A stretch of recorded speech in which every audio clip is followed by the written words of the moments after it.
Take it away, Blake. You want me to wait till we get to a couple hundred, or just Oh yeah. wait till we hit 2? Too much empty air time.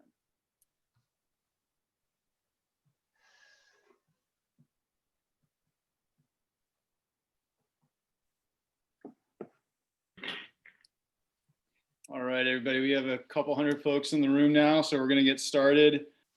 Just like the last few nights, I want to thank you all for being here. Obviously, thank you to our panelists, thank you to the other board members, but really ESAW can't happen any year, let alone this year, without all of you participating. So thank you so much. And again, thank you for the great questions last night. Tonight's title sponsor is DPS Skis, so thank you to them for their support. And please remember to use the Q&A function. Again, it's on the bottom right-hand side of the bar at the bottom of your screen. Or you can raise your hand and Frank will call on you and you can ask your question live. And other than that, no updates. Thanks again for being here. And Frank, you're up. Okay, thank you. So tonight I wanted to give you folks an update of what's going on in the Avalanche Center this coming winter. Been a lot of questions. First of all, I want to thank some of the organizations that support us, like the foundation, whose help is greatly appreciated with outreach and education, as well as helping to fund some new web tools that I'll talk about here in a few minutes for our website.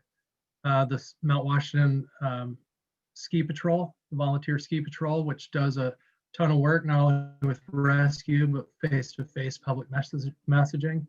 And then Friends of Tuckerman Ravine as well, who funds basically a lot of our other operation, the rest of our operation. So launching into this, I wanted to go ahead and introduce what our website will look like.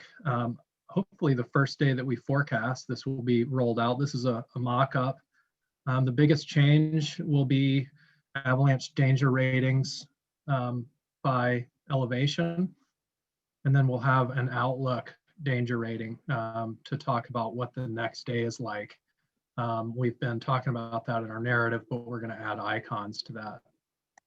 I'll look more, we'll talk more about danger ratings if anybody wants to later, or I'm sorry, not danger ratings, but elevation bands. But this is roughly what it looks like. Upper elevation is going to be the white bit shown there. The middle elevation band will be the band shown there in the middle in yellow, which is not a atypical forecast, moderate, and then below. Frank, you're not sharing your screen with us yet. Thank you, Beth.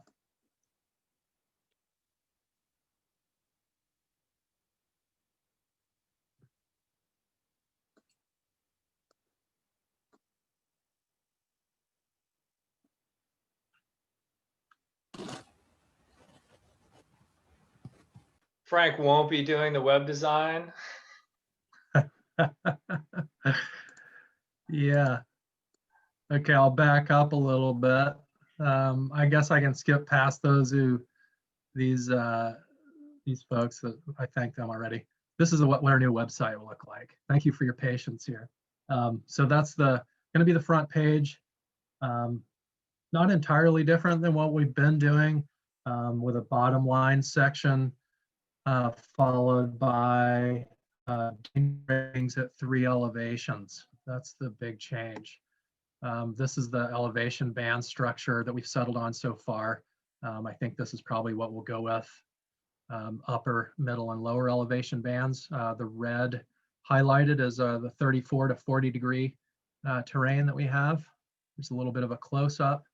Remember, these elevation bands are not hard and fast rules. You can't just put 1 foot in the moderate side and 1 foot in the low side. Seems obvious, but really it's just a trip planning tool. So when you look at these elevation bands, think plus or minus 500 feet for each zone. This will apply down in Crawford Notch as well. And of course, all these areas, there's spatial variability to consider. We are excited about this, the ease with which we can kind of give a quick snapshot of the next day. our outlook forecast rating. That can be pretty useful when you're decision making and you're confronted with, you know, two options over a weekend. I could go Friday or Saturday, Saturday or Sunday, and maybe that'll help guide you to maybe just chill out for a day while the snowpack settles a bit.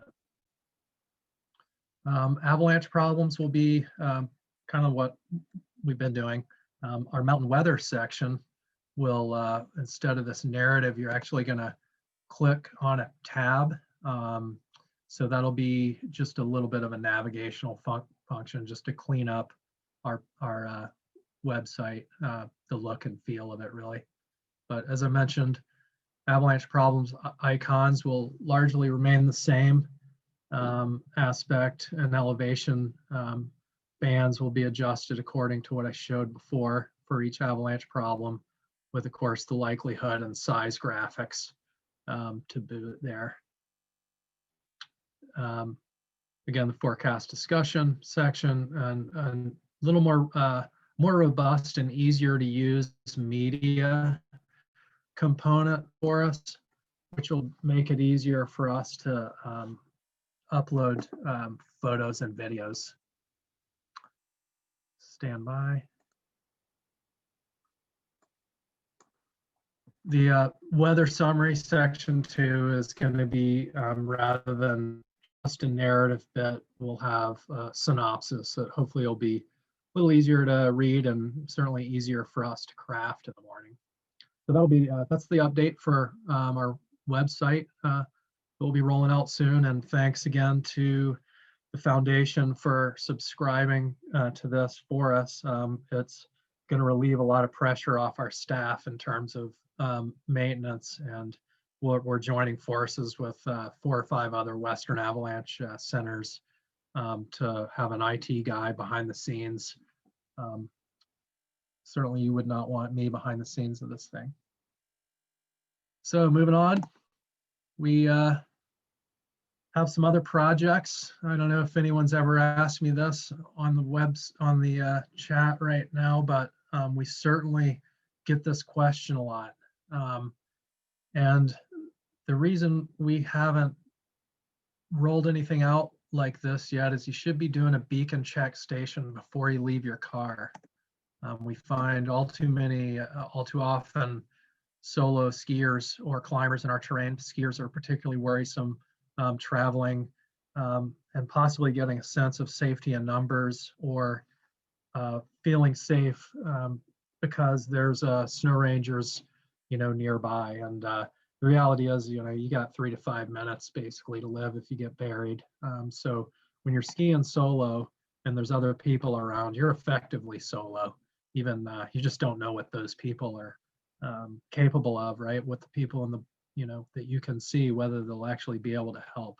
So we had one fatality, very experienced skier a year ago, April, skiing alone. So really want to, we want to provide some information, but a beacon check station isn't it. We've had some really large slides through history. This is a pretty historical slide in 1969 that buried the winter access road that goes over to Harvard Cabin off the Tux Trail, and quite a bit of snow. I'd guess that's 10 to 12 feet for about 100 yards. Andrew McLean from ski mountaineering fame visited this slide path that struck the Tux Trail not long after that, wiped out a bunch of forest. We get these historical events such as this one that destroyed an awful lot of forest. But what's interesting, you might think, well, it's a historical event, we don't see those enough to really get too worried about it. Well, last year we're one big storm away. That's the slide path on Mount Madison. So that's 69, where I think 400 acres of woods were taken out, and this was last year. And I think a lot of people didn't realize quite how much snow we were getting at 4,000 feet and above, and that was before the pandemic in March. So we've got, more than just your typical slide paths to be concerned about with these with our terrain. The Tux Trail goes right through the bowl there, right to left, kind of on the end of that crown line. It's been the scene of lots of incidents where people walk down the trail thinking that they're taking a shortcut to Pinkham Notch and they trigger something. Additionally, we get areas like this on the Summer Lion's Head Trail, which prime avalanche terrain, mid 30-degree slope. This is a spring shot, obviously, but that thing slides routinely, and we close it, but technically it's not closed.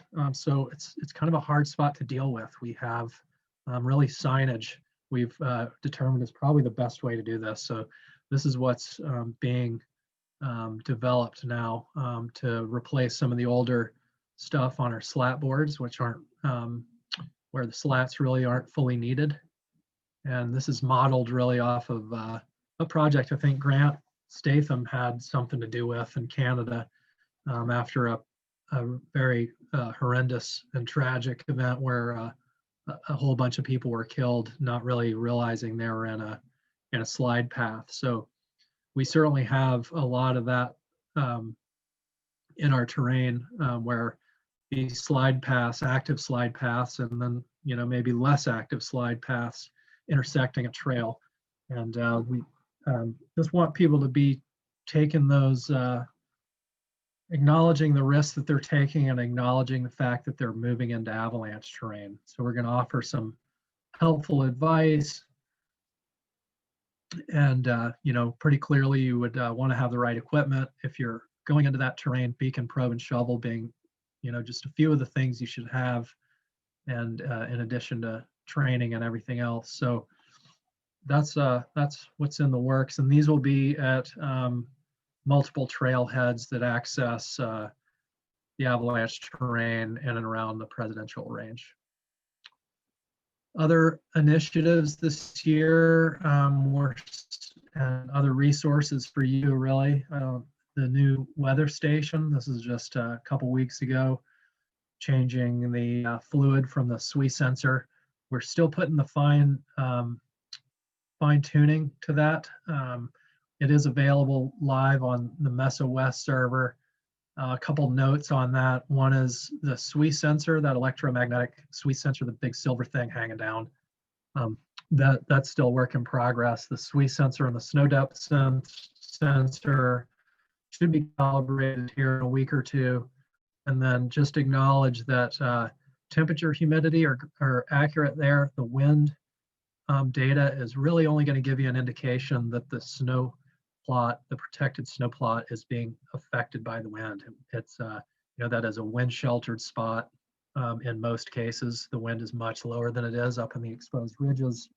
So just take that wind speed with a grain of salt at that location. Another thing, this plug for the OBS, they put together or focused a high resolution web camera from Wildcat, and they've trained it on our terrain. It's a subscription based option. I forget what the premium subscription is. It's not a whole lot, but if you're an avid skier or a climber, it's certainly a great way to check conditions. Here's the same view of Huntington Ravine. I think they provide a big overview of the whole of the east side as well. So moving on, the big question, and one of the reasons we had an abbreviated season last year is our search and rescue concerns and just community transmission concerns. As many of you know, SAR isn't really just about boots on the ground in the snow. It's about maintaining and everything that's needed to perform those rescues and training and using cooperating teams. And this year we have no closures planned now, but I think people should realize that local rescue teams are going to be challenged this year for one reason or another. They have been already. Many are healthcare providers or work in the healthcare field already and either can't risk the exposure or are really just being ready to be maxed out if they're not already. some have opted out due to that. Some have opted out due to age or other,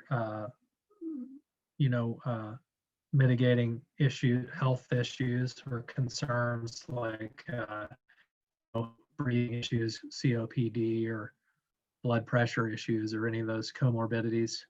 And it's really, we need all hands on deck when we have these rescues. Our ski patrol will be limited by half this year. So instead of 4 or 5 ski patrollers on a given day in the spring, on the weekend days, we'll have only 2. And that's really to accommodate the need for social distancing at their cabin, and also just to keep a healthy, people in the resource pool, basically, in case COVID starts to spread. AMC caretaker, similar issue. They can't have double coverage on the weekends in the spring because they just don't have, they typically share a bunk room, and they're not doing that this year. Another really big concern is HMC, the Harbor Mountaineering Club, of which one of our snow rangers used to be a caretaker. That cabin is now barely staffed. They received a grant. The cabin itself is closed down, so they can't make any income on folks staying overnight inside. So they did manage to get a grant, and you can look for a GoFundMe page very soon for them to try and raise the rest of the money for salary for that position. That caretaker is really critical in quick response and scouting when we have a search and rescue incident come through the phone. So basically, to make a long story short, it'll be a challenging season, and we don't have a closure planned, certainly, and I don't, conditions would really have to change before one is warranted. I think it's really good for you to adopt the mindset when you go out in your small group, that really nobody is telling you to go out and recreate. So we certainly aren't. So just make sure that you're prepared and you're ready to perform your own rescue, basically. And that's not at all unusual for us. We do try to enlist folks in the party, certainly, of folks that come up to help out with their own rescue. But this year, that's going to be a really big component of search and rescue, particularly on busy days where we can't send rescuers down and then back up in any sort of timely fashion. So be ready for that. And I'd say, that's where we have an infrastructure. You want to be even more self-sufficient out in the glades and Bald Face, Circle, and all the other skiing and climbing areas around the forest and around the state. So the way I am viewing the season, basically before you even set foot outside, you're dealing with shrinking margins. I think there's just a bit of a chance that we've got one more distraction to contend with, whether it's, try to stay away from folks and just this really inexorable slide towards viewing other people as a threat, which is a bummer. We should be looking at each other as a community out there, but really just the distraction of the greater greater issues in the world. So make sure that when you're heading out, to be safe about it and keep your SA going, your situational awareness strong, and ask yourself at the end of the day, did you make the right decisions or did you get lucky? So I think it's been said before, but slow down, enjoy the easy low angle POW, and recognize that it's the experience, not the Instagram, right? That's it for me. And I'll open it up for questions.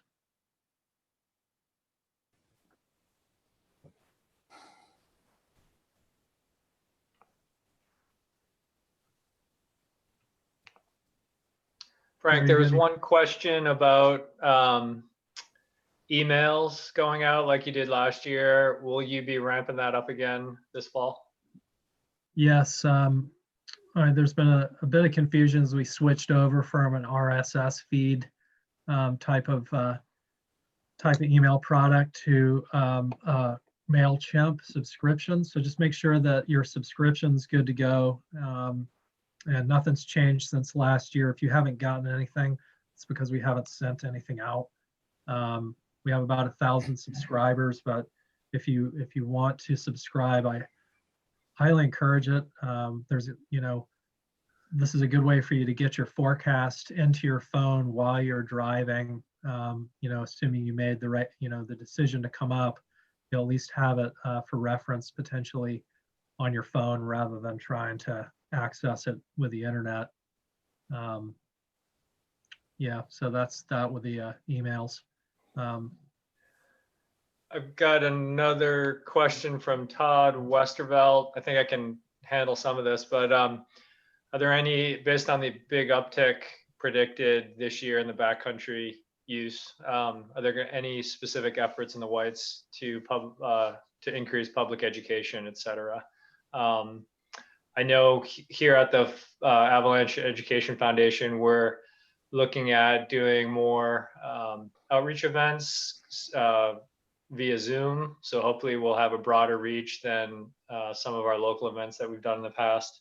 And we're looking at kind of exploring some more avenues as far as Frank mentioned signage, but also just trying to reach into the audience that is going to be out there, whether it's partnering with Granite Backcountry Alliance and some other organizations locally. I don't know if you want to add anything to that, Frank or Blake. Well, yeah, I don't have a whole lot to add other than, our outreach has slowly been increasing and improving. And I think the public should recognize that there's a lot of training that's going to go on for our staff. So you may see our social media may be a little bit lighter than it has been in the past. We'll hopefully fix that in short order. But I think Blake can speak to probably the number of Avalanche education, Area 1 and Avalanche awareness classes that are going on. Is it booked as it has been? Yeah, it is going to be in a very good way. I feel like sometimes the tone that when we say it's going to be a busy season, and kind of like a little hesitant. I think from an ARI or AviEd standpoint, it's going to be a very busy season, which means there's a lot of people that are asking questions and want to get educated, which is great. But I actually, when Joe and I were talking earlier, looking at my calendar, and it's filled up straight through to the end of March. Which is good. People are, again, seeking information in order to recreate safely in the backcountry. I think important thing to realize that education is just one component of it, and experience is the other. And I think as the season gets started, what happened in Colorado was basically a lot of people who are new started accessing the really easy to access terrain. So sort of the Sherburne laps and the glades, and that crowding led to a pressure on the more experienced, more advanced users to push into more remote terrain. So you have not only crowding issue and whatever kind of psychological pressure that might create and getting the goods, but also folks just maybe tending to be a little more adventurous than they would otherwise be. And I think that we saw a little bit of that last year, and seems likely if the crowds really materialize like we suspect they will, that's going to be the story this year as well. We got another question from a podcast fan. How frequent are the podcasts going to be coming out? I'm assuming they're talking about the Ski the Whites update that you've been doing. Yeah, I think I was just talking with Pat today about that, and I haven't. Andrew and I are ready to go again to get started. We did one already. It's a great medium. we want to try and expand it a little bit even to include some other voices. So it's a little more dynamic dialogue than me droning on. So we're gonna aim to do that, and I'm glad to hear you like that.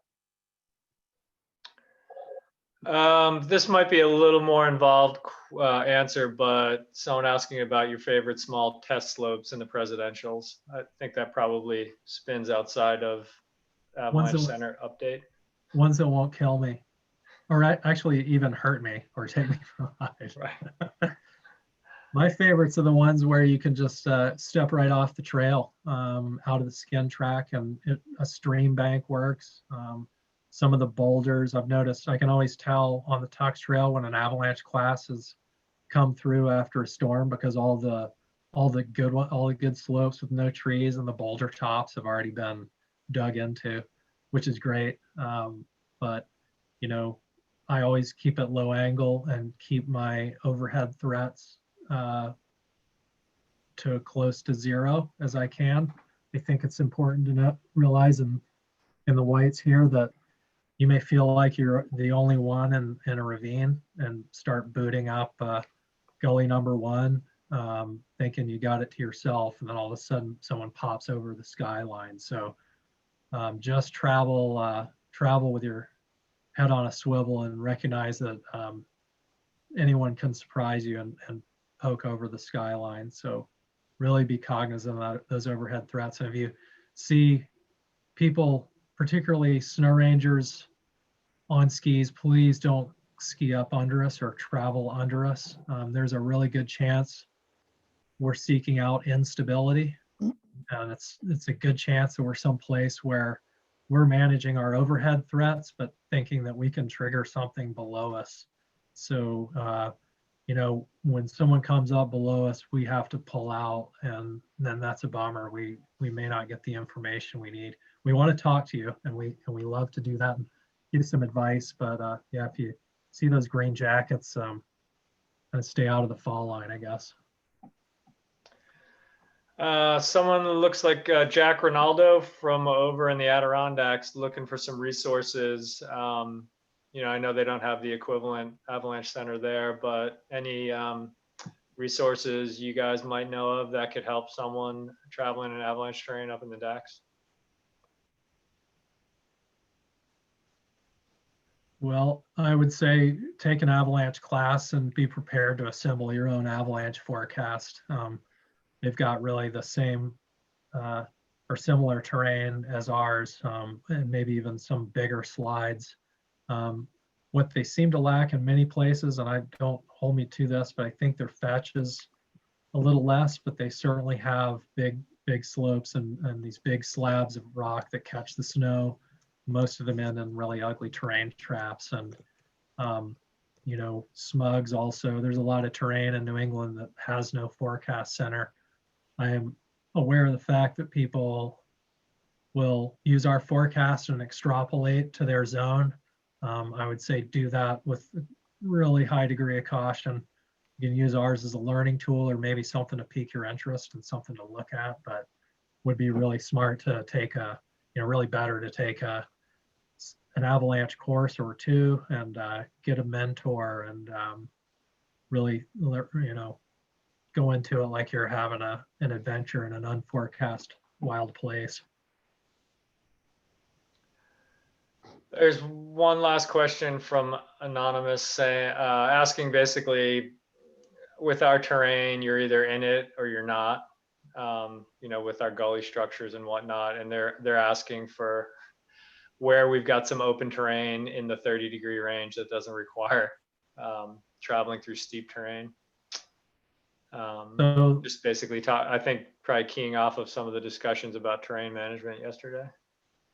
Yeah, well, you really have to have a penchant for tree skiing here. We live in a really tree-rich environment for sure. Those zones do exist. You need to ferret it out, and you got to have your short radius turn dialed for sure. There are lower angled slopes in the high country and above tree line. It's just an adventure there. And I often if you look at the configuration of our terrain and the avalanche paths that are in them, a lot of these slopes, you're right. You're walking up the barrel to shotgun, and you don't know whether it's loaded or not. It makes it tricky. There are the higher you get, though, the wind and weather action keeps the trees smaller and sparser. And once you get above tree line, there is adventure skiing to be had.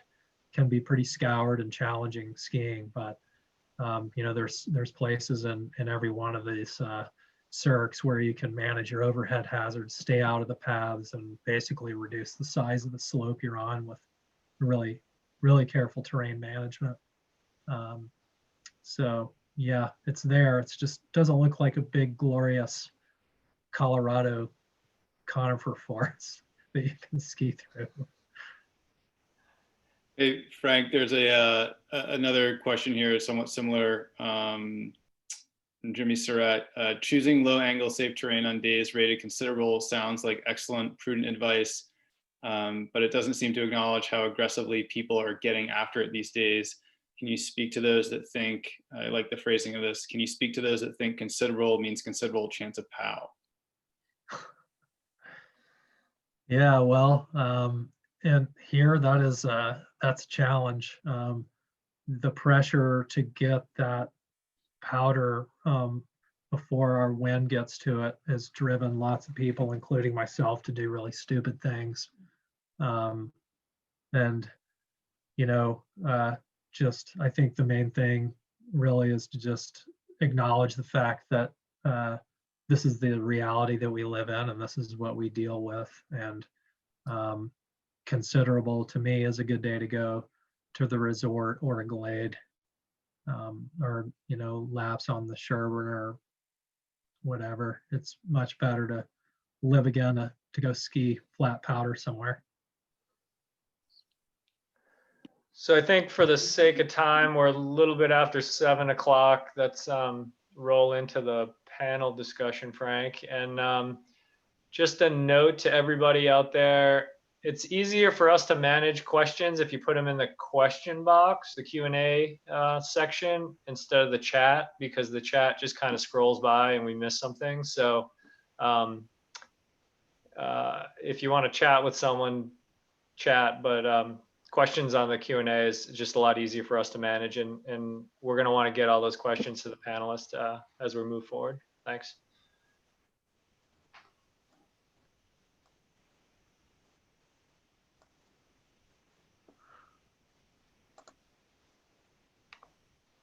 Let's stand by 1 second. Am I still sharing my screen? Nope, we're back to speaker Okay. mode. So we've got everyone up now. Great. All right. Well, so our format tonight really is largely driven by you folks participating, and I really hope this isn't just a one-sided conversation. These gentlemen that have joined us have an incredible depth of experience, and now's your chance to get some kernels of wisdom from them. I guess I'll kick things off if there's not other questions in the queue already, but I'd pose this to all the folks here, all our panelists from out west, and what is your advice for backcountry skiers this year in light of the increased use that we expect?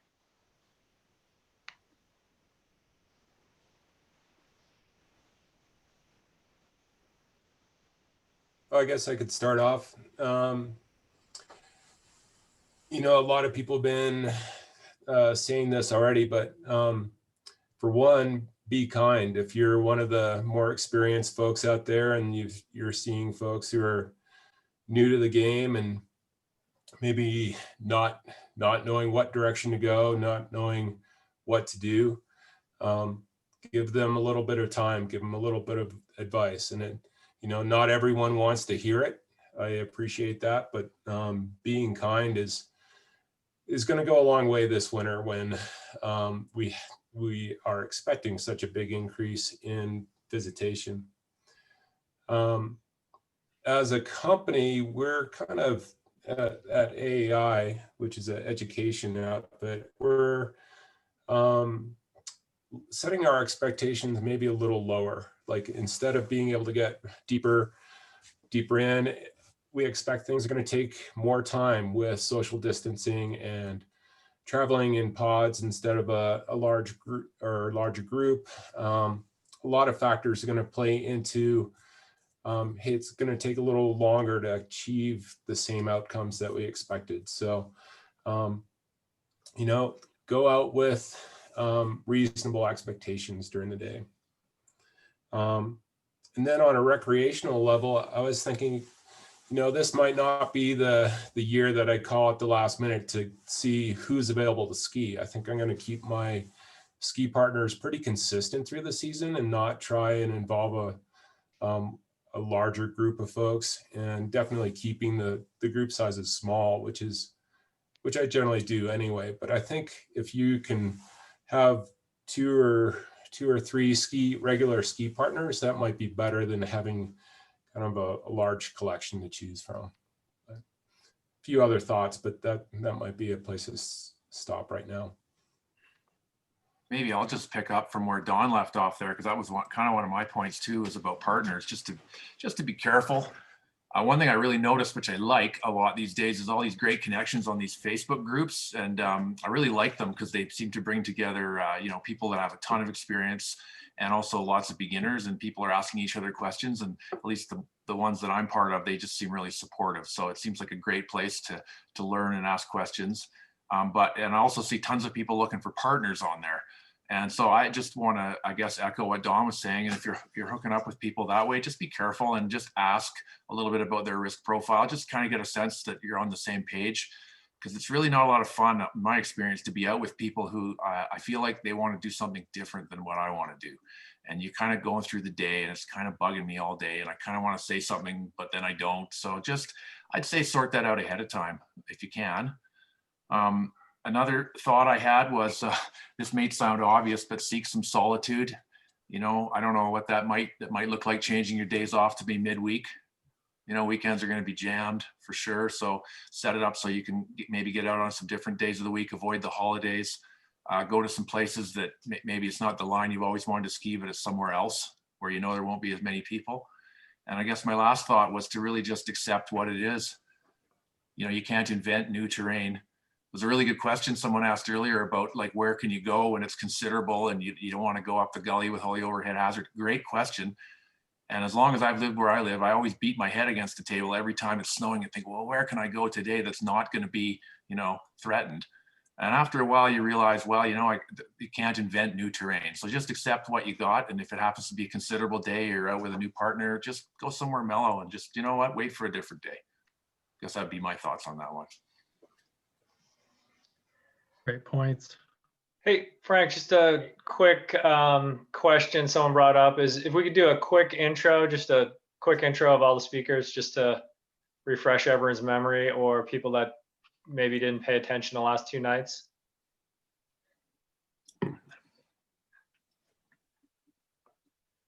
Yeah, I can Yeah, start. Joe, my internet's unstable. I think somebody else might ought to do that right now. Or Okay, yeah, if introduce you guys could yourself. just introduce yourselves. Don, we'll start with you.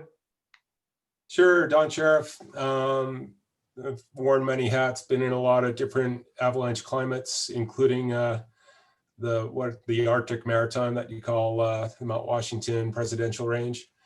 Currently running the American Avalanche Institute and have spent years forecasting, guiding, doing mitigation work for power companies, and yeah, that's about it. Bruce. I'm Bruce Tremper, and I've been an avalanche professional about 45 years. So I retired as the director of the Utah Avalanche Center about 5 years ago. So I'm very happily retired, but working on my own avalanche projects. And also wrote a couple books, Staying Alive in Avalanche Terrain and Avalanche Essentials, and put out a lot of different videos, like the Know Before You Go video as a co-director on that, and the Off-Piste video also. Grant, you're up. My name is Grant Statham. I'm a Canadian. I live in Canmore, Alberta. That's where I am tonight. And I presently work in Banff National Park as part of the search and rescue team and an avalanche forecaster. I've been in the avalanche business for a little over 30 years. I started as a ski patroller, and a climber is kind of my most basic ambition. Became a mountain guide about 30 years ago. Worked as a guide for almost 20 years. Still do a little bit of that, but then I shifted over to the national park, where I spent about 10 years building kind of avalanche forecasting systems. Some of the products you see in the bulletin come from some of the work that I've been involved in. And then these days I'm part of the search and rescue team and the avalanche forecasting team in Banff. We're responsible for all the search and rescue in our parks, the public avalanche bulletin, and also the highway avalanche control. Eric? My name's Eric Knopf. I'm currently located in Bozeman, Montana, and I've been in the avalanche business for a little over 20 years. Started at Snowbird in Utah, and then got a job with the Forecast Center here in Bozeman for the Gallatin National Forest Avalanche Center, where I worked for 10 years and did also was a forecaster in Glacier National Park for the spring plow operation for a while. And I was a climbing guide for many years for Exum and RMI, and now I own my own avalanche education company called 6 Points Avalanche Education here in Bozeman. Thank you, gentlemen. Frank, do you want to continue, or you want me to fire some more questions out there? I got one. This one's from Justin Preisendorfer. I'm going to ask Grant specifically because I know you've dealt with this.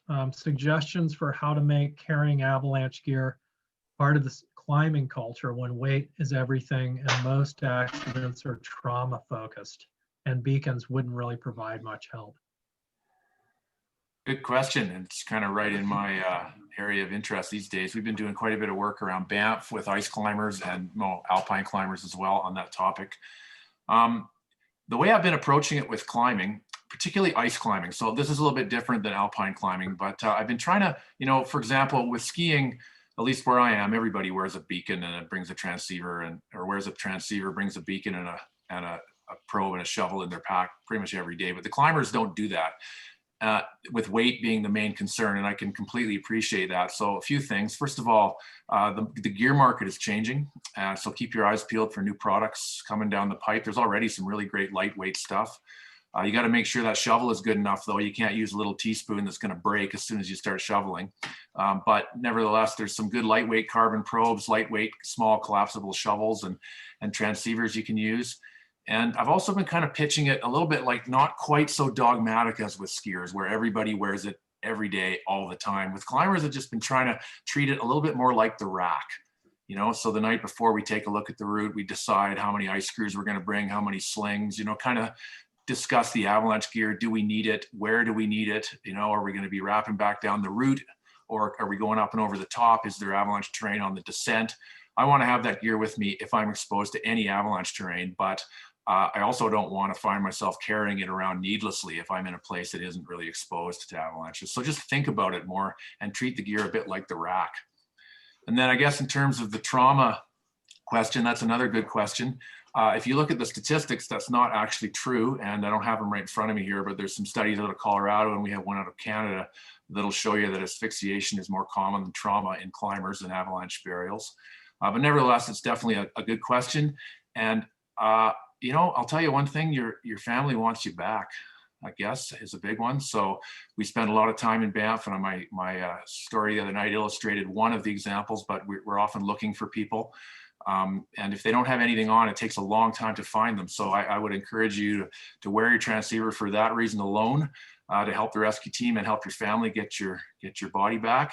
And use some Reco tabs. That's also becoming more and more prevalent, is Reco chips in clothing. And that's another way that we can more easily find you. A parallel to that, where there's a similar question about airbag packs related to trauma. What do you think of those, Grant? This one specifically involves our Eastern reality, says where many of our fatalities are actually by trauma. Well, full disclosure for me, first of all, I don't use an airbag pack. We have a few of them at work. I barely ever take it with me most of the time because I'm staying out of big terrain. But we do have them there. I think if I was heli ski guiding, I'd probably be wearing one every day where I would be up in my exposure. You know, the research will show you that they work.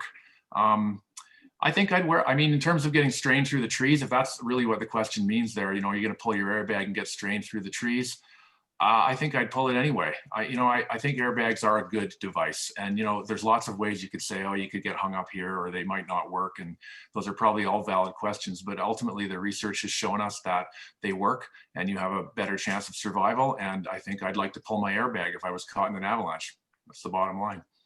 Yeah, I'd echo that sentiment for sure. In our terrain, it's the way I view that is if it provides you any chance at all, I'm going to wear it. Just like I don't want to fall for the confirmation or whatever that risk compensation is and start skiing in more dangerous terrain. But I do want to have that available to me as one more tool. Whether you know, I want to train with it and I want to be able to deploy it at the right time. You know, if you're making the right decisions and exposing yourself to these hazards, eventually you're going to make a mistake, right? We're all human. So that's why we use this PPE. It's for those days when you go out and it's low and you happen to draw the short straw and trigger the little pocket that pushes you into a hole, you know, or whatever. So that's why we're using this stuff. That's why I use it anyway. Anyone else, Bruce or Eric? Yeah, don't let an airbag replace your beacon. Okay. You know, I think it's common, at least here in the West, and more, maybe more specifically with the motorized users, but you know, they think I got an airbag, it's my, you know, golden ticket, my get out of jail free card, and it's not. You know, it's like Grant said, they are proven to work and they are a useful device, but they're not a guarantee. And there have been numerous fatalities with people wearing airbags that have both been buried with them deployed, and numerous fatalities of people with airbags that they weren't deployed. So as soon as you're caught in an avalanche, you lose control very quickly. So if you do get an airbag, practice pulling that cord, and don't be afraid to do a practice deployment or multiple, because it's not like you just touch it and it goes off. It takes some effort, some coordination to know exactly where that is. And yeah, it's not a guarantee though. Yeah, just going to add a piece to that because Eric, I think that's a really good point, is to practice. And that, I guess that's one of the arguments for using an electric one, because you can just refill, you don't have to get the gas. So if you've got a battery one, you can pull it as many times as you want. And I totally agree with you. You should practice with it. Otherwise, you're not going to be ready when you really need it. Yeah. Yeah, you have one, you know, a second or two maybe to be able to do that.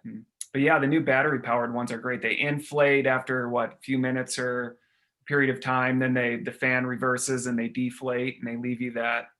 They can leave you in a pocket or yeah. Some of them keep inflating too in case you puncture it going when you do get punctured through or pushed through trees and those little broken off stobs. So they're trying to think of everything on that. And I am a fan of those electric ones as well, because there have been plenty of documented instances where people pull the handle but don't pull it hard enough, or they don't have it configured right, or they forget which shoulder it's on. And then just practically speaking, on those electric ones, you can train a lot with them. You can also travel with them. You can fly with them. Yeah. So if you fly across the pond or fly out west, you know, you won't have to try and figure out how to get a new cylinder and recharge it. It just seems like as you increase the complexity of these things, there's more things to go wrong. So I'm a fan of a battery gadget. We've got a couple questions around mentorship and developing relationships with mentors, finding mentors. I don't know if one of you guys want to speak briefly about that or have some advice. Eva Ladasuo and Aleph Johnston Bloom have done a lot of research into mentorship, and One thing that resonates with me is kind of the difference between coaching and mentoring. And for me, mentoring is a personal relationship with someone who's got more mileage than you typically, and more experience, and probably most importantly, more wisdom than you do in the whatever discipline you're looking at.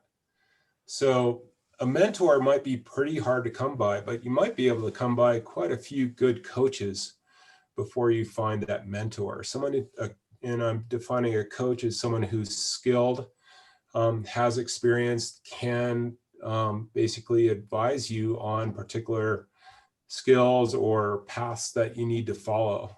But I think of mentorship as more of a deeper relationship. And I think of Drew Hardesty talking about his mentor, Tom Kimbrough, and they rarely, if ever, skied together. But Tom's ability to give advice that drew from so many different disciplines was what really helped Drew out.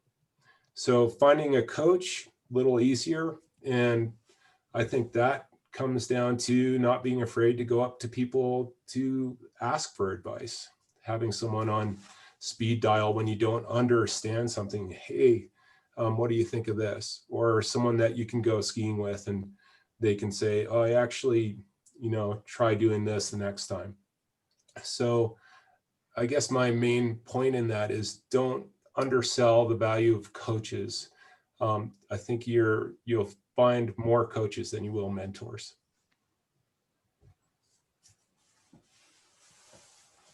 I think mentors are really valuable. That's how I've learned almost everything that I know about avalanches. But I'm an old timer. In those days, that's pretty much the only way you could learn about avalanches. I started from my father when I was 10 years old, and then on the ski patrol and so on. These days is harder to find mentors. But what I think is the best mentoring environment by far is to be on a ski patrol where you're going out every day with a pack full of explosives and you're doing trial and error experiments on a daily basis, dozens of times per day, day after day, and you learn very, very fast about avalanches. So that's what's called a kind learning experience. So you get a lot of instant feedback. And that's how you develop intuition. You just got to get your nose into it and you've got to do it yourself. It's up close and personal. You got to get your hands dirty. And that's how you learn. So you learn mainly from the avalanches through that instant feedback environment. Now, if you're just a backcountry skier or snowmobiler or snowboarder or whatever, it takes you a long, long time to learn about avalanches because it's not an instant feedback environment. You could be doing something wrong for years and not even realize it. So that's why mentors are important, because they'll tell you right off the bat on a ski patrol, okay, these are the rules. This is the way we do things around here, and there's the reason. So I was lucky to have people like Doug Richmond on the Bridge of Bowls ski patrol, and Dwayne Bowles also, and Dr. John Montaigne. Those are my mentors. So I was really, really lucky, but they're hard to find these days. Anyway, that's all I've got.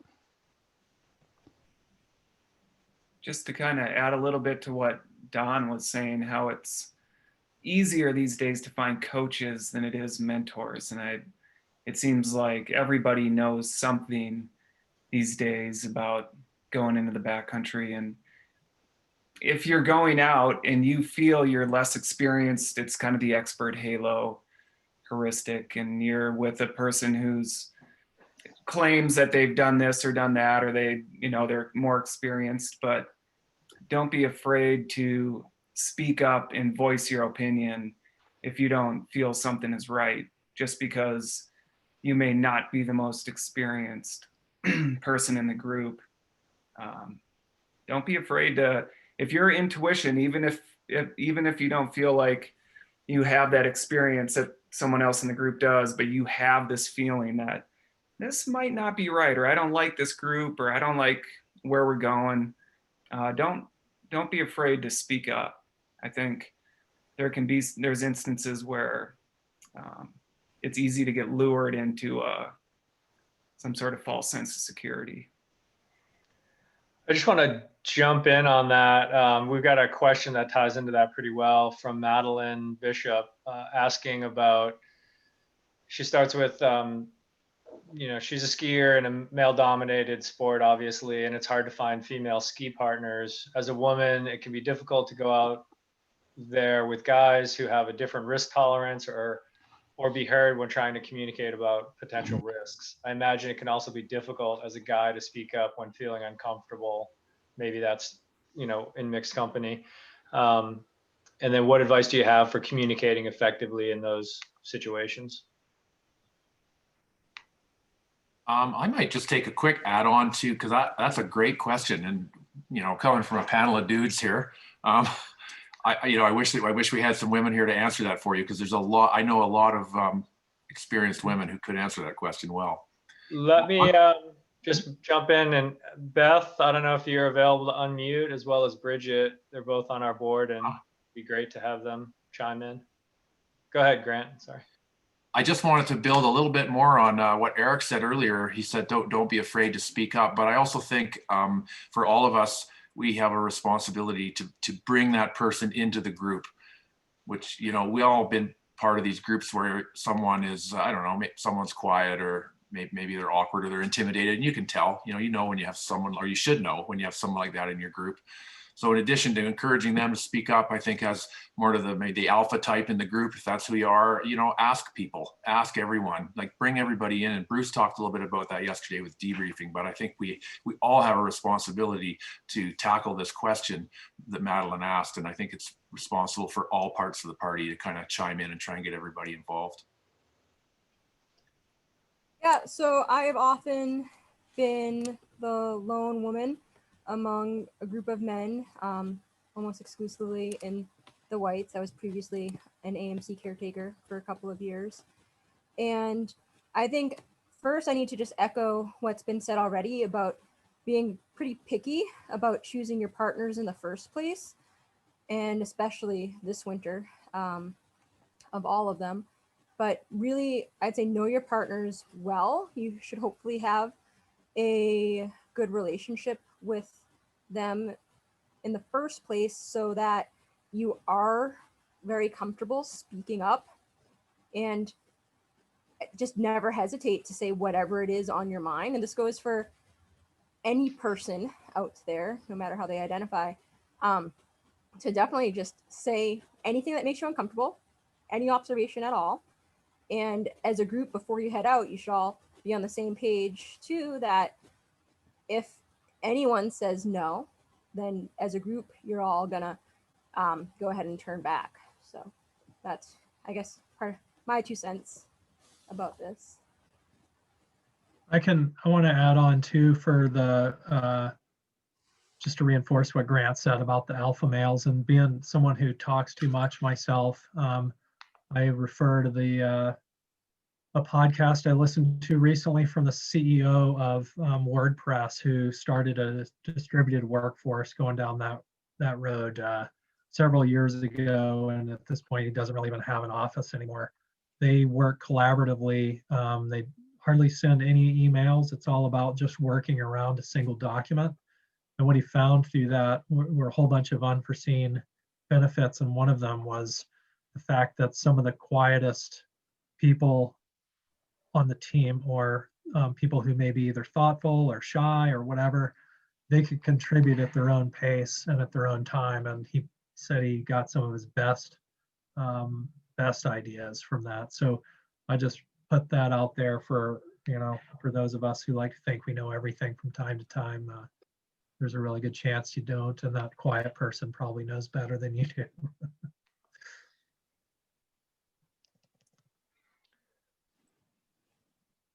Okay, Frank, did you want to keep going, or you want me to grab another question?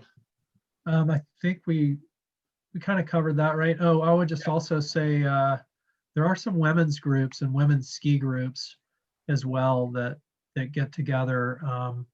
And I like what Babes in the Backcountry, I forget There's also someone typed in shejumps.org, and then yeah, like you said, the Backcountry Babes has been a longtime supporter of this program as well. Yeah. Yeah. So seek those options out for sure. Hey, can I add one more piece, you guys, just before we move off this one? Just a little bit about conservative decision-making in these environments. One way to control it, like in Canada, in our heli ski industry, they kind of set the standard for how we make a lot of sort of group decisions now. Every morning, hundreds of guides are sitting around going through the run list, and it gets a code. It gets green, yellow, red. And so if I work in the Bugaboos, for example, I'm going to sit there with 6 other guides. We're going to go through the list, and we're going to open, close, and then caution each one of the runs. And it's always an interesting exercise in human dynamics every single time, trying to pull those conservative, quiet voices into that. But the basic rule is if one person votes a route, a run out, then it's red. That's basically the bottom line. Everybody could be into it, but if one person votes it out, then it's done. And that system has worked well for probably 30 years here in Canada. Just a sidebar to that, that's how the Snow Rangers come to a consistent consensus forecast. It's led to some pretty long discussions at times, but you know, 3 people want it to be low and 1 insists it needs to continue moderate. Okay, we're the team, let's get behind that. Yep. One of those decisions that's easier to live with through the day. Anybody have anything to add on that decision making? I'll jump on this question that you guys discussed before we got on the panel, but discussing last night's presentation about a bias towards convex terrain features. If you guys want to dive into that, it's a relatively long question, but I think you guys already discussed. If you want to jump back into that discussion. Sure. Yeah, the question was good. The guy mentioned referenced the paper, the 2013 ISSW paper that Bruce mentioned, and he asked, with that in mind, wouldn't that study have been biased because people were avoiding the convexities? That's just went away. But so anyway, I think their question really revolves around slope configuration and slope angle and how they relate to terrain choices. Yeah, let me address that since I brought it up last night. Yeah, that paper was from Von Tabel and others from Switzerland, out of the, what was that, the Grenoble ISSW. And so that was the first one that I know of where they studied about, 100 human triggered avalanches and figured there was no statistical correlation between the number of human triggered avalanches and the shape of the slope. And, just like most scientific papers, they say at the end, more studies are needed, and they're curious to, if this would be true in other environments as well. I'm not aware of any other studies that have been done, and I wish there would be, but they're hard studies to do. It takes a lot of time and energy, but it's a fair point what he brings up, and maybe the data is biased for the reasons that a lot of data are biased, and I think that's a fair point. So anyway, I was chatting back and forth with Don today about the same question. When I introduced that last night, I didn't finish the conversation because we were limited for time. It's not that you should ignore the shape of a slope. I pay very close attention to the shape of a slope, but not necessarily because of certain shapes produce more avalanches. I mean, in my experience, they're all about the same. So I'm glad, I think that study supports what I've seen.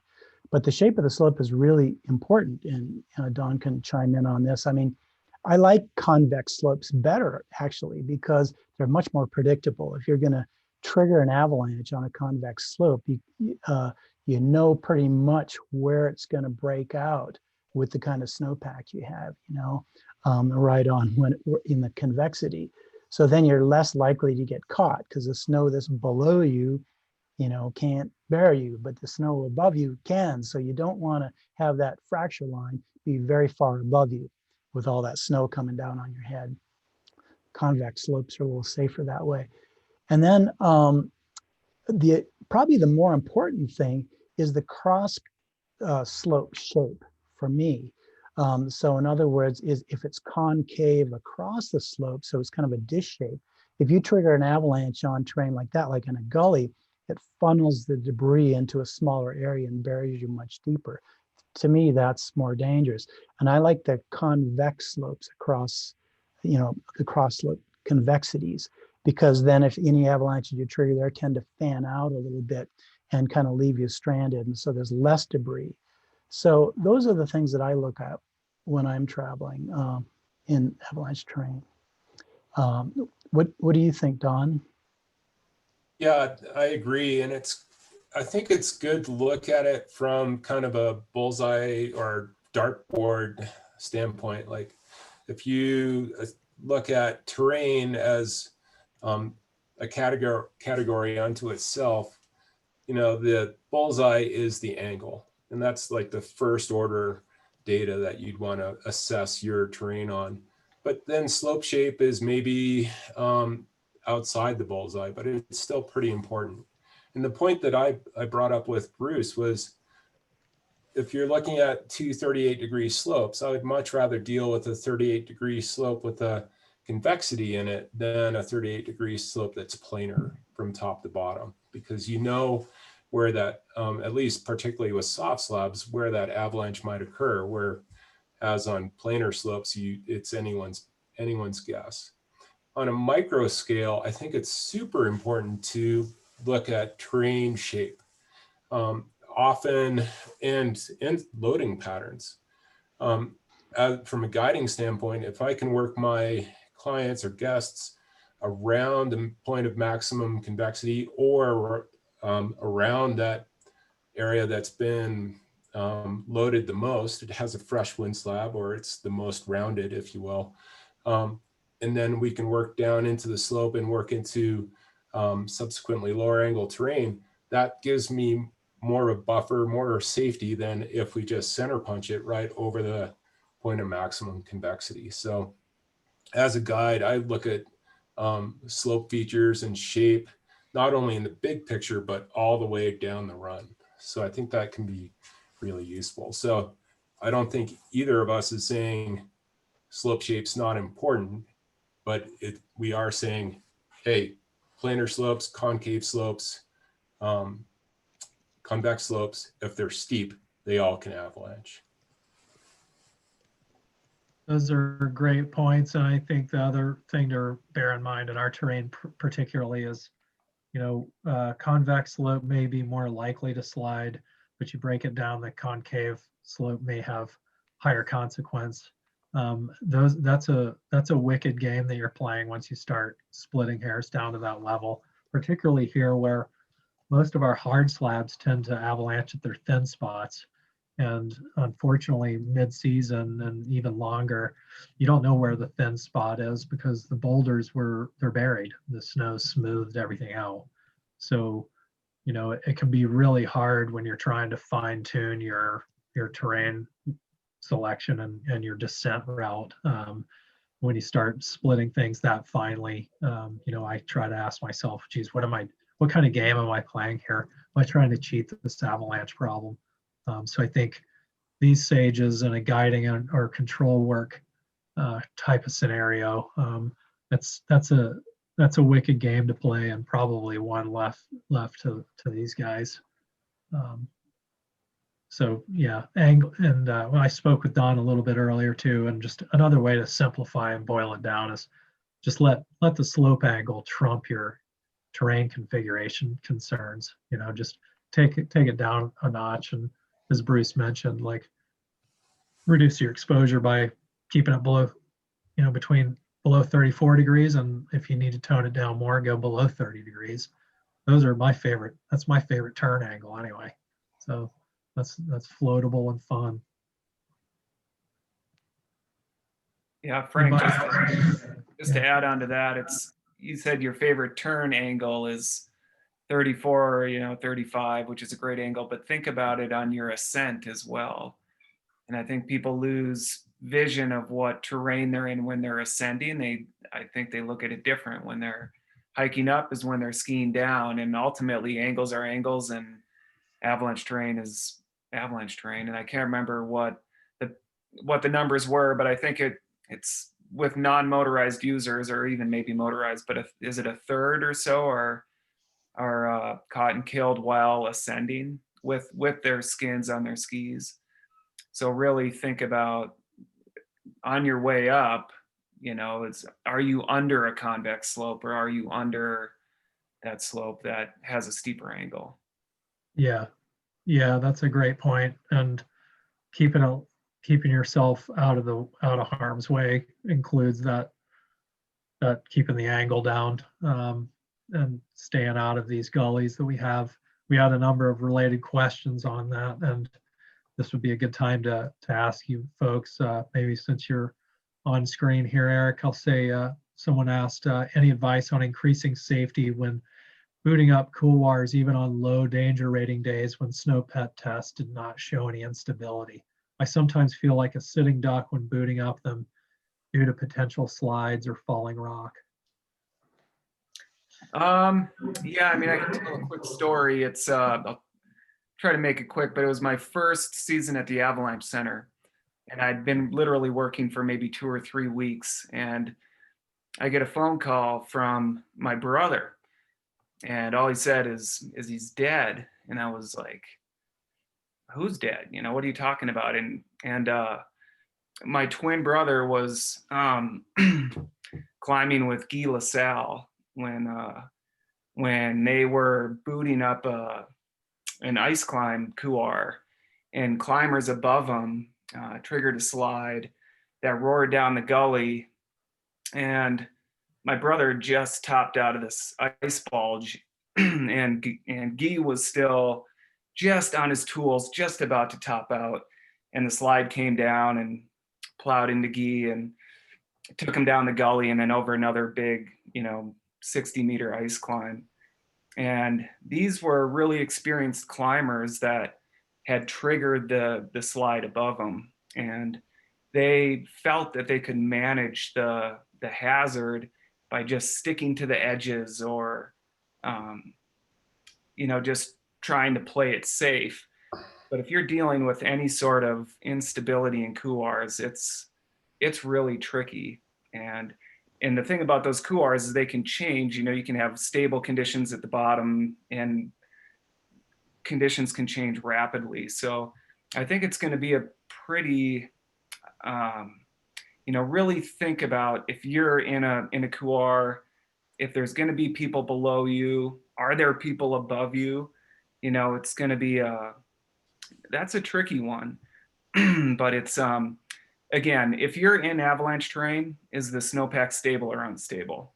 And so you need to assess that stability, and don't feel like you can manage instability by sneaking around the edges or sticking, to a place where the slab might be 4 or 6 inches. It's just it's not something you want to mess with. And so if you're in that type of terrain, you're not getting out of avalanche terrain, then you need to assess your snow, make your snow assessments very thoroughly, and really think about how are conditions going to change as you move up and down. And also, are people coming in below me? Are people above me? I mean, it's going to be busy out there. So I can imagine,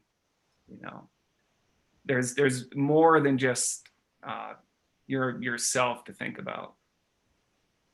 Yeah, the sidewalls of many of our gullies are the steepest part, right? It's a little trick in geometry where if you imagine walking up a roof where two 45-degree roofs meet through whatever magic of geometry, that valley is lower angled, right? That's actually more like a 30-something degree angle. So you get to the edges of it, it's steeper. And so when you think you're going to pull out of the gully to a safe spot, right, you can pull the sidewalls of the gully down, as I've done before, coming down Hillman's, and it was an eye opener. Some of those side chutes harbor quite a bit of snow. So just echoing Eric's thing, it's just go when it's stable, because managing terrain. Once you're in a gully, you're just in the gully. You know, you're splitting too fine a hair to, you really can't keep yourself safe once you're in it. And that was another point, quick story, was going up one of our smaller gullies, which has just a horrendous terrain trap at the end, at the bottom, to do a crown profile on a human triggered avalanche. And as I was hiking up, this is kind of early on in my forecasting career, I was staying to the edge of the gully to be aware, just to be, stay out of harm's way of hang fire.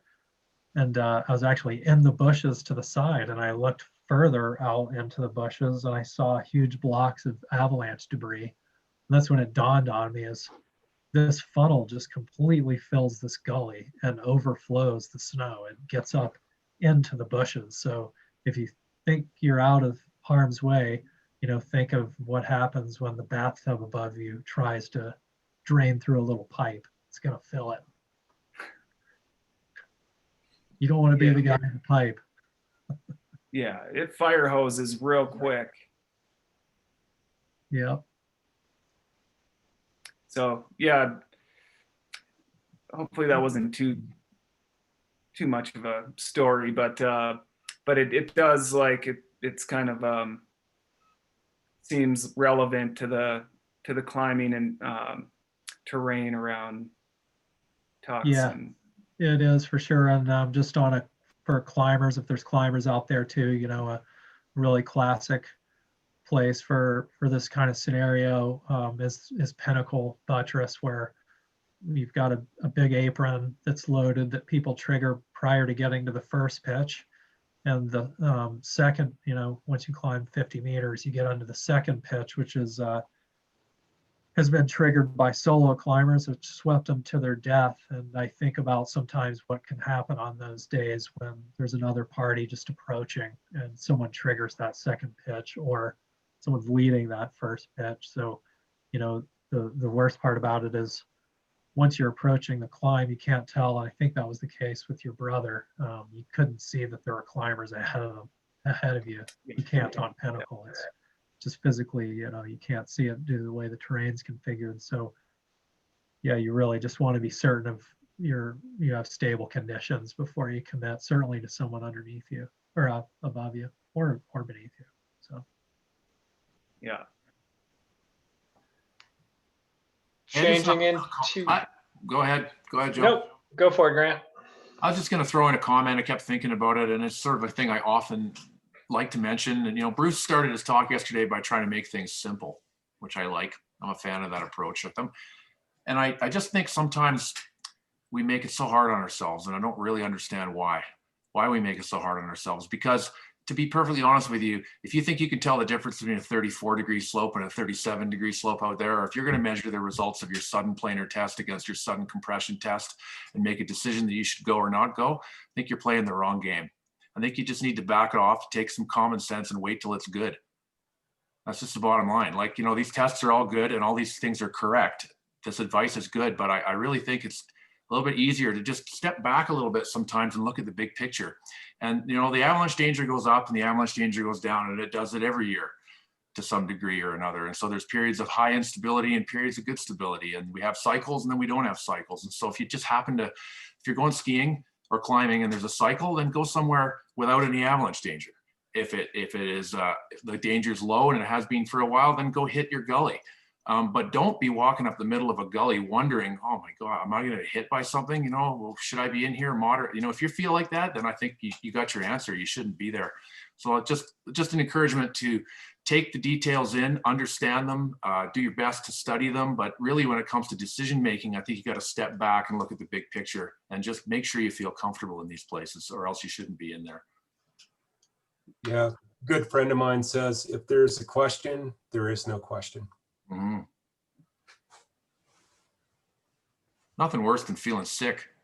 You get that feeling, it's kind of in your stomach and kind of right down your windpipe, and you're thinking, what am I doing here? Should I be here? I hate that. yeah, you can always turn around. But you can always get the runs you want. I think that's the thing.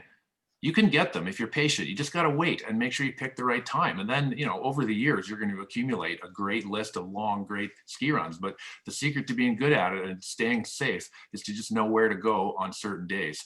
And just, you're at the mercy of what the mountain delivers to you. So make the right choices and go there on the right days. I'll make one thing that I've thought about and framed for myself is that when you're making your plan to go out, or it's some sort of day when you think you might be able to find something good and it's low or moderate, and you know, maybe there's some uncertainty in the forecast, and maybe you're thinking it might be more stable than not, and you choose to go, make sure that you have a viable second choice for your terrain, whether you're climbing or skiing. And that second choice shouldn't be, well, if we find it's unstable, we're just going to go home, right? Like, that's a harder pill to swallow than if you have a second choice that, well, if it's unstable here, we're going to go over there where it's 25 degrees and totally safe. And then you talk about it and you invest in that second choice. The problem is we get caught up in this, we get fixated on a goal, and it just sets ourselves up for a much harder decision than we need to make. Even better, if your goal for the day is to just go out and have a fun, safe day skiing, that's even better. Obviously, strategically, sometimes you got to reach for it a little more. The main thing is just don't get so fixated on grabbing that golden ring you fall off the Ferris wheel.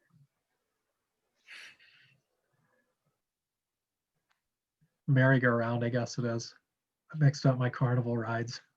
Yeah, Frank, if I could just add to that, like having those multiple options, but also being able to forecast when it's going to be busy. And I'm very guilty of this, but we shouldn't be surprised if we show up at the Pinkham parking lot 2 days after a storm and it's a Saturday and we see cars already overflowing out onto the road, right? Like, we should be able to forecast that. And that should be a good indication that here in my office or at home, I should probably have 2, 3, maybe even 4 different routes planned out for my day with a reasonable goal that I've shared with my partners, so that when I get there, I'm not having to make up a new plan on the fly. It's already been developed. And I know that, oh, wow, there's 15 people going up Hillman's already. I don't really feel like being a part of that scene. Well, great. I've got option B and C already planned out. And again, there's a lot of smart people in this room outside of just the panelists. Like, we can probably forecast when those really busy days are going to be. So just be prepared and have those options at the ready.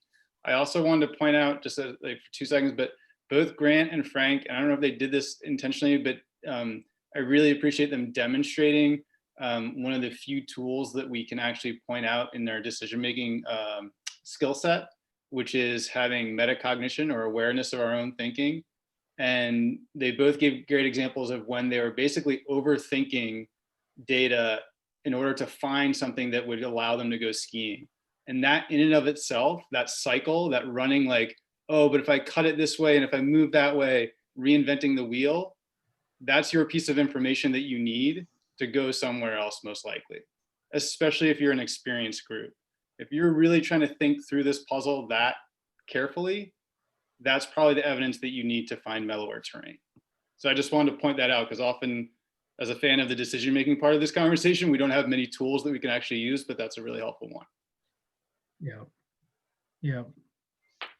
That's a good point, Blake. I think your point on parking is a good one.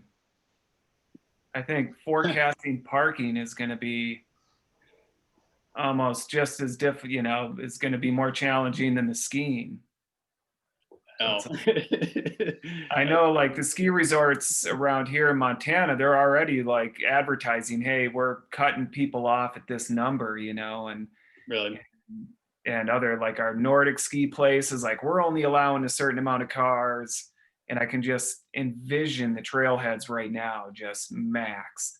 Yeah. And so if you're thinking about, it's a good snow day and you want to get out, I think the earlier the better is, or just forecasting that whole parking scene is going to be pretty complicated, really. Well, we got about 9 or 10 more questions piled up here, and I'll just pick away at them, and maybe we can try and cut them briefer on the answers, and maybe we can get through half of them or something. It's coming up on 8 o'clock. This one's from Jeremy Arnold. Due to the high unpredictable nature of deep slab instabilities, when such conditions exist, how do you convey the danger in the forecast when the instability can linger for weeks at a time without activity on the suspect layer? Oh, I'll jump in here. I think that's one of the most difficult things as a forecaster. And here in Utah, just like in Montana, you've got these deep slab conditions. You have persistent weak layers that can persistently last for a long time. Imagine that.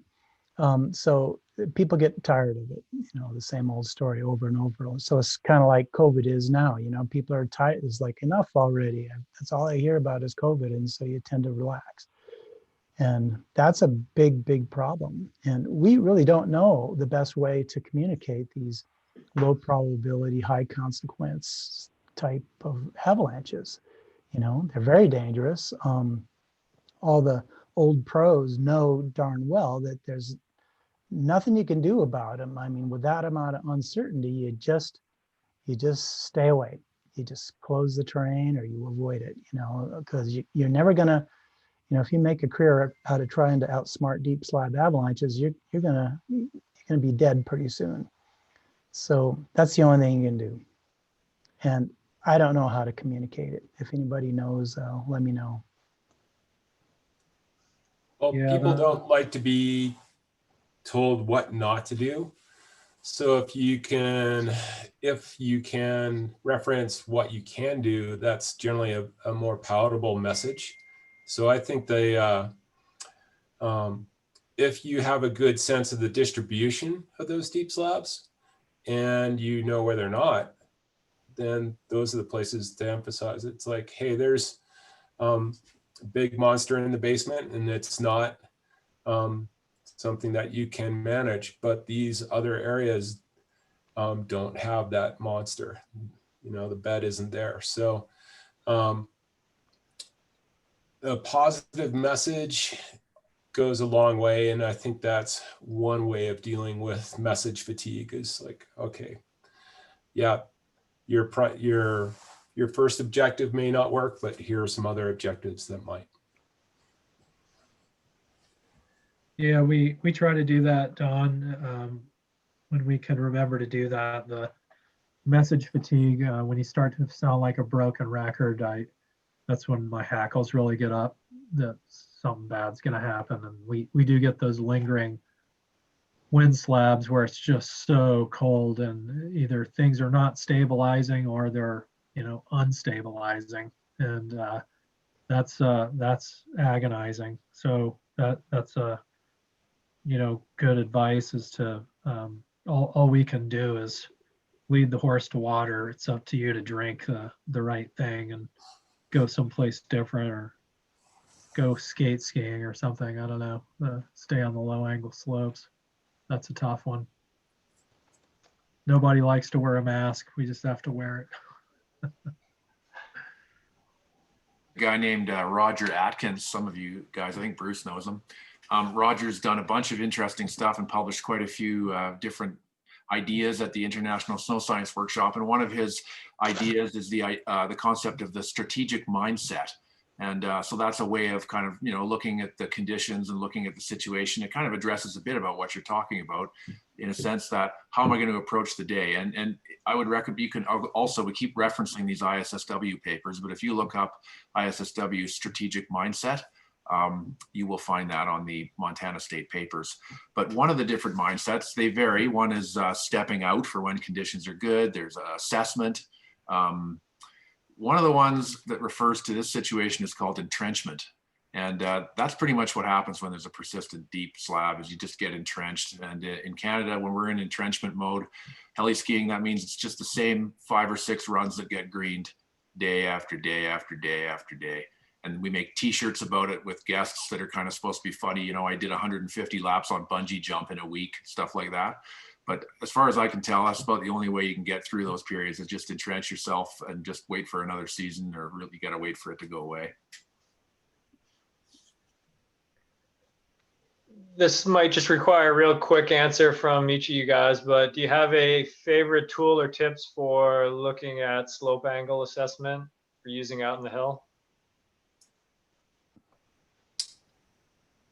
For me, I use the Theodolite app on my phone, so I can actually shoot through the camera on the phone. So I can shoot up, down, and sideways, take pictures of slopes that have avalanched. It's a high-tech inclinometer, but it's pretty useful. And there's a free version for PCs and Androids. So I have that app as well. I also carry an old school thermometer. You can shoot a bearing that has the inclinometer. You can sight down. It's my phone, but I think it's good to have those old school tools with you. Make a game of it too, by the way. So make yourself guess what a slope angle is, and then shoot the bearing and see. And I think it's a good way to wean yourself and needing to rely on that tool. Yeah, I would add to that and just say my favorite tool is practice. And I shoot a lot of angles with my phone, with my BCA inclinometer, with my Sunto, with whatever tool I have. I'm playing with it, and I'm trying to train my brain. What is the slope angle? How can you just visualize it? I can just look at a slope and be like, yeah, it's 34, or come within a couple degrees, it seems like. But it just comes down, play on, a little road cut, or a little, your roof or your railing, or, anything. Just try to train the brain. Yeah. I have the same answer as everybody else. I use a Theodolite app, or there's a lot of different apps for a phone that you can do that, where you're sighting through the camera, sight uphill or down the hill. And yeah, among the Avalanche professionals, it's kind of a game. You ask each other, what do you think this is? What do you think this is? And you make a game out of it, see who can get the closest. And somebody like Doug Fessler in Alaska, he could almost always get it within a half a degree. I mean, that guy's good.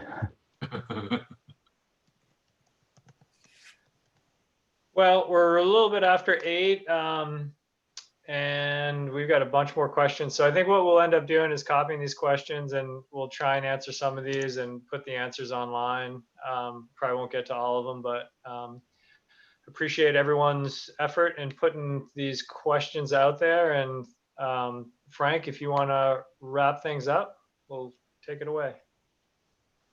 Sure.